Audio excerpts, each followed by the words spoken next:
two better than one. Joining us from last episode are the Busingers and someone new, our very own pastor. Wow. Would you? You could introduce yourself. Well, you guys want to go first? Yeah, sure. I'm Lenny. I'm Laura. This is Laura. Yeah. And together, We're the Busingers. Yeah. Great. And my name is Oyer Mjenga, or Pastor. So Okay. Diane Komunda, and today's topic is on something that's very controversial or can cause quite a bit of tension in marriages or relationships, and that is on giving to the extended family. How much do you give? Who do you give to? What are the percentages? Should we give at all anyway? So as we are handling this topic of generosity, I can't wait for us to dig into the question. On giving, black tax even, for some that call it. do you have This is enough a tough time? one. Yeah. This is honestly a tough one. Yeah. I know, yeah.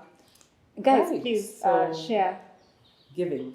How do we give to our extended family? I think we don't really have a formula per se.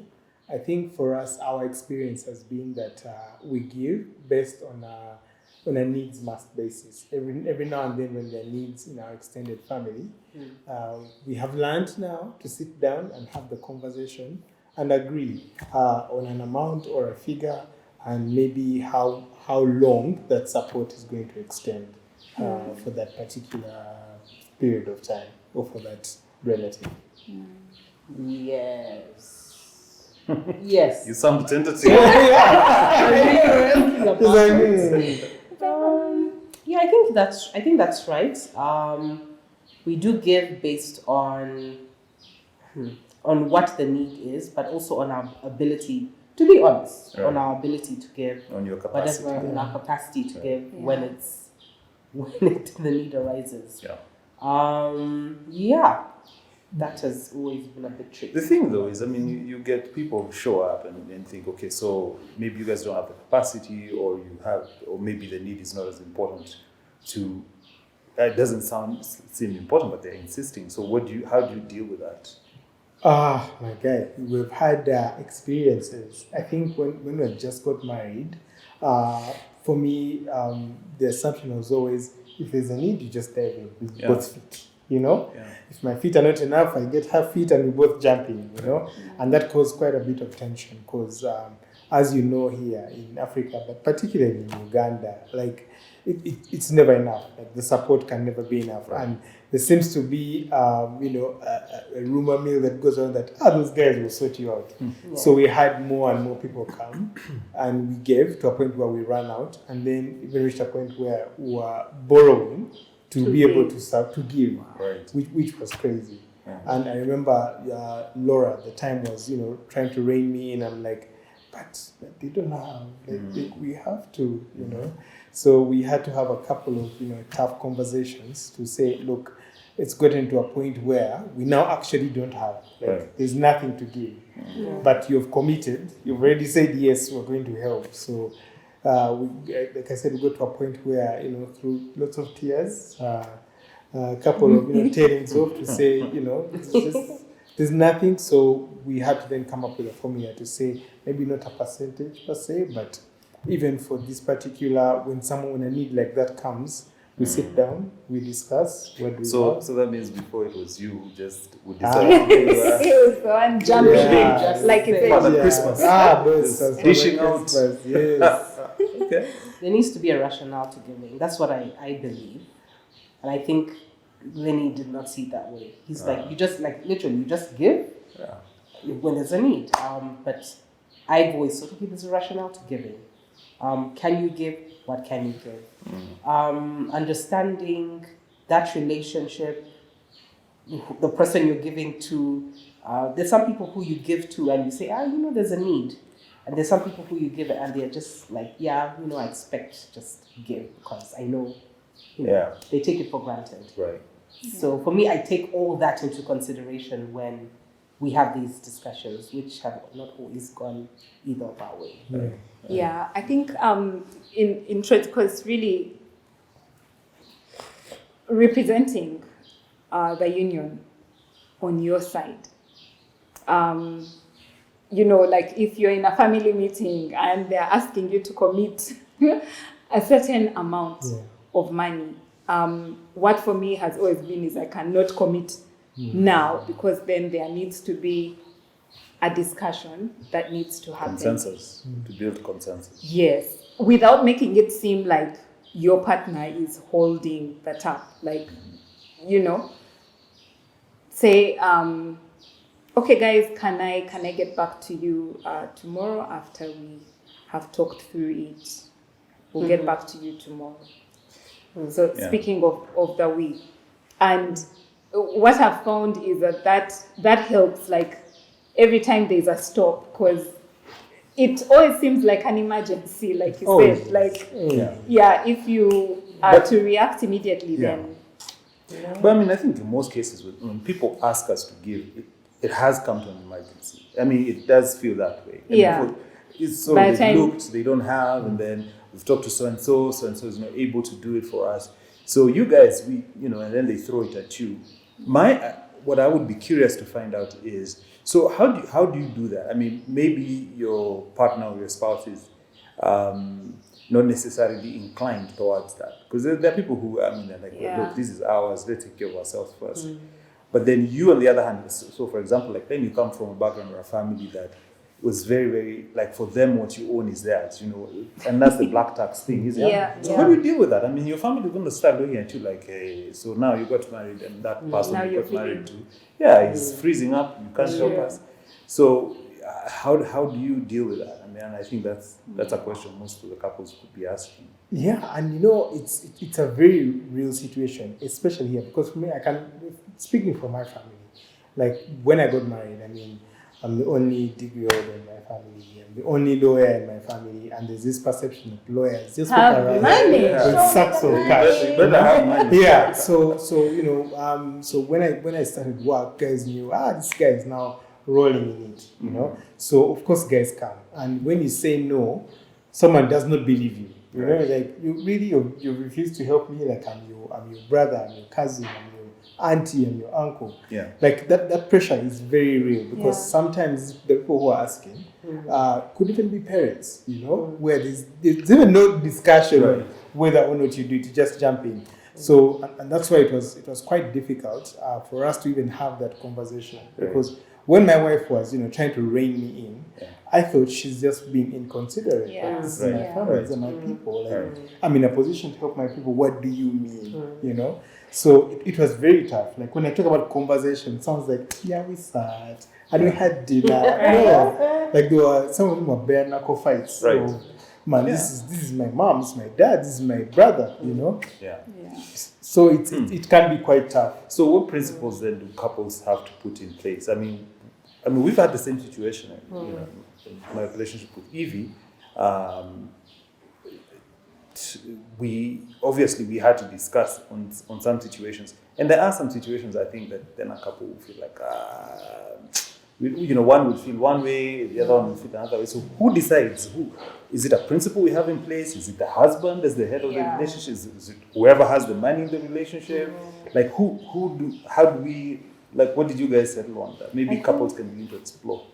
Yeah, I think what I've noticed we've done is every time we say, okay, we've got a certain amount of money. To be honest, we don't say maybe monthly budget, but a certain amount of money comes and we say, okay, what are the needs generally?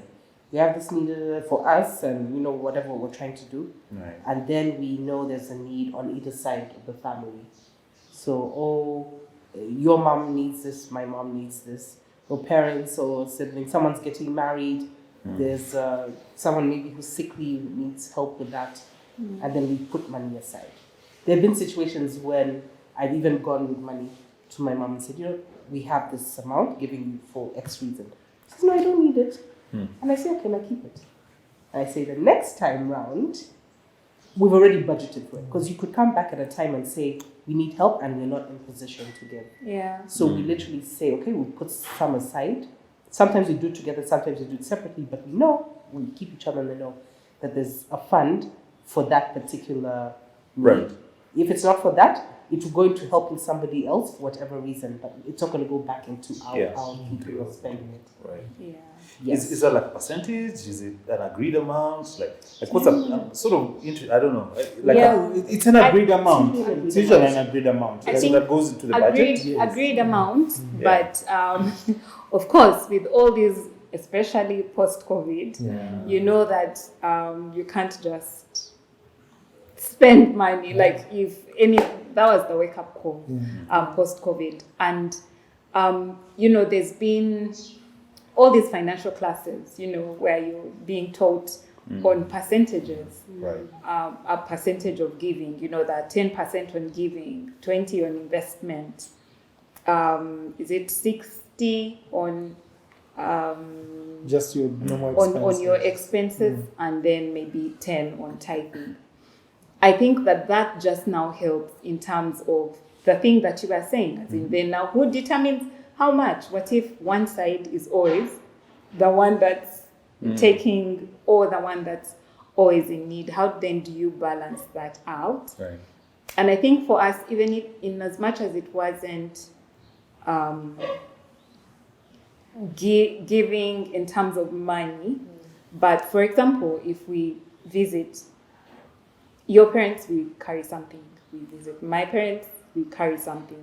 But if we are visiting your parents more, then it's seems leaning. So I think the percentage thing then now came to mind. Only that, of course, that percentage means that all your other money things have got to sort of be in order. But yeah, I think if you don't have that, just knowing that you have a particular fund that you've put towards that. I mean, wedding meetings, even outside of just the family, but friends that, people that you need to give to, just having a fund, I think, would actually help on that, because then now you're talking about what's in the fund that we can then now give. So you're saying if there's nothing in the fund, nobody gets anything. Because then that means that there's nothing to give. Like, that's the hard lesson I had to learn. I had to learn to say no to my family. Like, the fund is depleted, that's it. Even if I have an extra sum of money there, that's not for going towards that. Like, it's already allocated to something. Like, guys, I'm sorry, I'm out. What? I'm out. Yeah, but I find that the other thing that can help is creating a culture, not a culture, but a system around it. As in, whether it's monthly, to know that there's a certain amount of money that we will give, that's towards giving a certain amount every month. And then every month we are, as in we send, pay a car bills or pay water bills or, whatever that is. There's a time, we're supporting our nieces. And you're giving towards accommodation every month, this amount of money. And then you're doing it monthly. So you're not doing it on a needs basis or when they come, because they may come but if you've created, I think, a culture around it, it sort of stops that emergency thing, because, this is how much I have every month that we can allocate towards this, and that's all that we have. So it can't be... So the emergencies will remain as real emergency. Yeah. That's interesting. Actually, that's something new. Like I've learned just now in Yeah. terms of creating a system around it, because I think we're been brought up, at least in the Ugandan context. I mentioned that for the benefit of my guy here, Kasawa. In the Ugandan context, that the way we understand family or our interpretation of family is, you jump in when there's a need. Right. Right. Sometimes there are 10 needs in a month, sometimes there's 2 needs in a month, but we're being brought up to think, that's family, and when there's an issue, we all rally around that issue and we see how we can put our heads together to solve it. So I think that's why we've been reluctant, at least I'm personally, I can speak for myself, I've been reluctant to come up with a system per se, mostly because we're not from a family planners, but also it feels weird to then plan around like critters. What? Yeah. Plan around family? Like, what's that? Yeah. And I think many people watching us are going to find that particular part weird, you know, because again, that's our upbringing, you know. And I think Yeah. was that one of the things you kept on, you know, bashing me about. No, to be honest, I didn't bash because I come from, in my family, my dad is the breadwinner in his family, and I saw how it played out, the good side and the not so great side. So even growing up, I understood, okay, there's a responsibility, you have to give, but it has to be given within reason. So the planning, because I'm also a planner, as you know. So I'll say, okay, we have a certain amount of money, whether it's salary or some money comes in. Okay, what are the needs? So in this person's side, these are the needs. This person's side, these are the needs. These are the ones we can handle. These ones maybe not. This one will give a little percentage. We've discussed it before. And then we're able to do that. Yeah. If we're not able to, we're not able to. I feel like that has somewhat helped. But I understand it because I have the parents. I think though that Laura raises is that have the conversation before the thing has happened. Right. Yeah. So this is a budgeting thing then. I guess If- You know, It has to be it if it's has giving to money. be. You have to factor it into the budget. Yeah. And say, okay, so Because we know it's going to come. Like Yeah. they come on the 1st of the month, they Yeah. come on the 17th of the month, but Yeah. it's gonna come. so we're setting aside 15 or 20% Yeah. or 10%. This is going to go to just help, you know. And then, but also the interesting thing is because we also have friends who will ask, but we have family. Yeah. So how do you prioritize that? Or do you just generally say, this is the kitty we have for this month? Do you know what I'm saying? Yeah. This is the kitty we have. So if it gets depleted, because That's it. I remember hearing some guys talking about that's what they had to learn, the discipline to say, okay, so this is the fund we have. It's it's $100 a month. Depending whichever need come, we'll sort it out on, I think, first come first serve. Yeah. And once it's depleted, and then you agree on, okay, so that's it, and everybody then gets disciplined enough to do that. Yeah. But the thing though, if I can throw a span in the works, sometimes what happens is there are those I don't call them greater needs, but like there's some curveballs that life hits. you. Yeah, health. Health, exactly. That's exactly where I was going. Like, you have your budget, you've spelled it out, and then again, COVID taught us.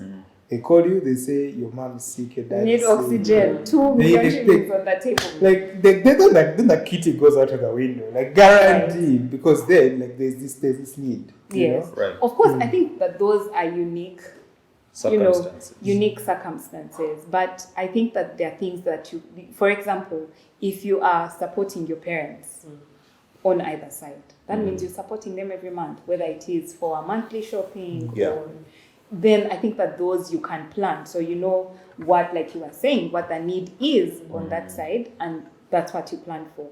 Then of course, emergencies, that's what we're saying. If these have been planned for, then only the real emergencies are left for you to have a discussion on.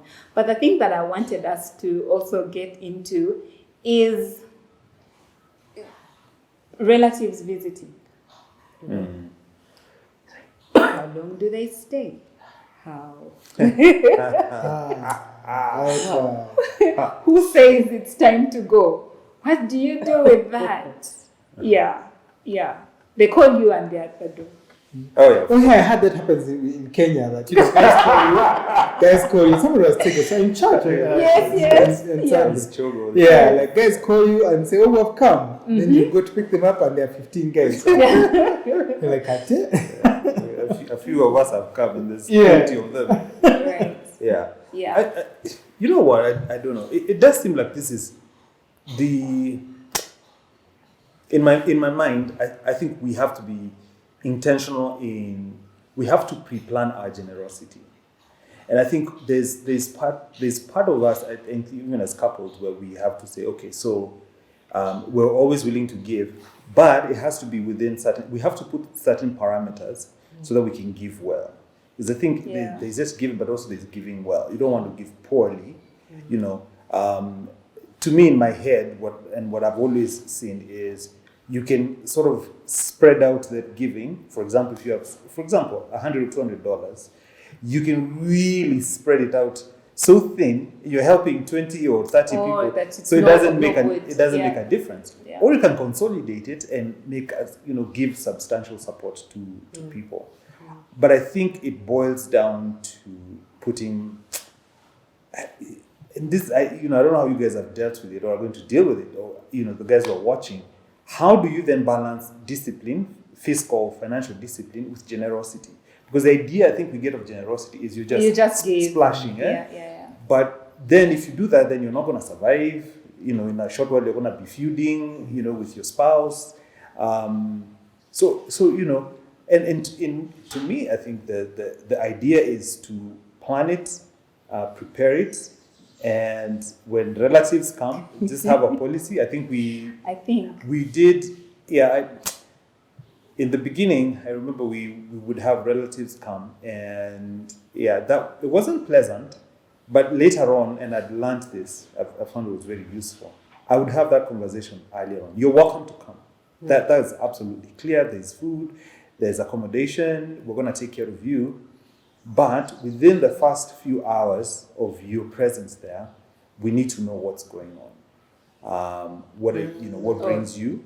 Because sometimes they're shown up to chill, but sometimes they really is something important that has brought them. Yeah. And we just don't want to assume that, okay, they're just here for a couple of days and then they fly away. What is it? What are you planning?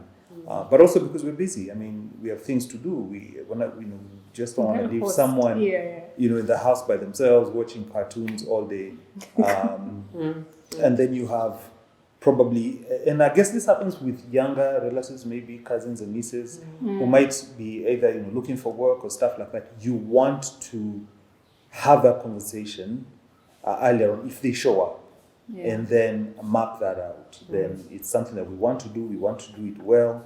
How do we make it happen? You're going to be here for 3 days. Then maybe they'll say, I don't know, I'm just here. But then you help them plan that. The planner, how long are you here? Okay, I'm here to look for work. This and this I'm going to do. It's 3 days. Okay, cool. Let's do 3 days. Let's do 4 days. Yeah. And then we'll take care of you. And then after that, then they can make a decision on what next. Well, that's interesting. Personally, we haven't had an issue or a situation where we have a relative who has come to stay. But I do remember, I think during COVID, we had her sister live with us for a couple of weeks. There was a situation that was happening. So we never got to the point where we had to have that conversation of, how long is it going? But it was always, she was also She had just had surgery. But there was always that conversation going. It was a live conversation of, okay, there's someone who is here, so how is that panning out? And every time we needed to have a conversation around the living arrangements, it would not be me engaging with the sister. So that's what I also wanted to say. Yeah, so that way, so if it's like now, because I have, my brother comes over a couple of times, so when he does come over, not to spend the night, but when we have such situations, I'm the one then who engages. Like, yes, of course, I have Laura in my ear saying, so, asking the questions also, what's happening? What's up? What's the detail? Mostly from her also her planning perspective, but even from the perspective of a spouse who wants to know, do we need to make a bed? Because we have young kids, we can't have, someone, spend the night. Then I have that conversation. So, bro, what up? What's happening? So we then deal with direct family like that. Yeah. Oh, okay. So then I'm not the one raising the complaint of, the bread got finished. So, you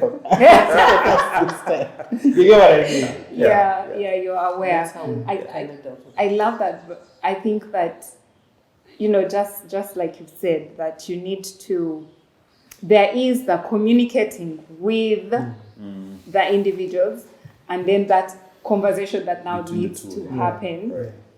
with the couple. As in, you need to agree on what your policy is around that, and still talking about it and agreeing before it happens. And then in that also agreeing on who does the communication and what exactly happens if they are not following those rules that you have given them, who sort of gives that instruction or who speaks for the family. That's it. That's a very interesting. So there's a cultural thing in. One of the other things I do is I teach Swahili, and in the Swahili classes that I teach, there's a bit of a cultural understanding, helping people understand. So why is your culture like this? Yeah. There's something in our culture which we inherited from. It's an Arabic, Persian tradition, which is when your guest comes to your house, they literally become the owner of the house. Say what? Yes. When your guest visits, they are basically the master of the house. You give them, which is... You serve them. Well, yeah. No, literally. They literally are the master of the house. They get the master bedroom, they get to pick. Yeah, they get whatever they ask for, they get. It's actually in Arabic culture, which is actually explains why if guys go to like Dubai and places, they're so shocked at the hospitality. That's the culture. Yeah, if you come, your guest is supreme. And so that's very interesting in our context, because a lot of times I think, and I feel like because of that and the unspoken rules in terms of hosting or even being expected to give some stuff, we're kind of, couple of this quiet, but they're giving, you're helping, and you cannot say much because it's the quiet code is you're expected to do that. But what I found, it makes people resentful. Yeah. Right? Yeah. So they resent the person or the fact that I have to do, why do I have to, which is also around the conversation around black tax, which is why are we asked to give this, and you know, sometimes it's sacrificing. I'm working hard, I deserve something, but I can't. And to me, I think it's also a cultural thing where we have to learn, I feel. And I've been hosted before, and at first I didn't understand it abroad. So I traveled to the West the first time there, and my hosts asked a series of questions. I thought, wow. They said, when do you arrive? How long are you going to stay? What's your itinerary? How do we make this too? When they plan, this is like a month in advance. They plan every single thing. They asked so many details that some I hadn't thought about, and I thought, well, you're supposed to figure that out as my host. And I felt when they were like asking for all that level of planning, like maybe they're not interested. Maybe like they feel like it's difficult to like host me and have me. Only to get there and realize, no, the reason they actually have such a structured way, they want it structured, is because they want to do a good job of hosting. They actually want you to have a fantastic time. And have all your details covered, and they want to do well. And what they can't do, they don't overpromise. And so in my mind, I'm thinking maybe that's something that maybe couples can incorporate. I guess. How do we help our people, our African people, to just? It's okay to ask these questions. How long are you planning to be here? What do you want to? How can we make this a thought-out process, and it reduces on the stress levels? Thank you. It's important for you as a couple to actually come to an agreement. So there's not one size fits all, of course, but it's best for you to actually sit down and have a conversation with your partner on what exactly you will do and how you will do, and how you will host. Some of the ideas shared here were excellent, and you could incorporate those. Thank you for joining us on this discussion. Let us know in the comments on, what are you doing? What are some of the situations? What have you dealt with? How did you deal with it? Thank you for joining us. See you next time. Bye.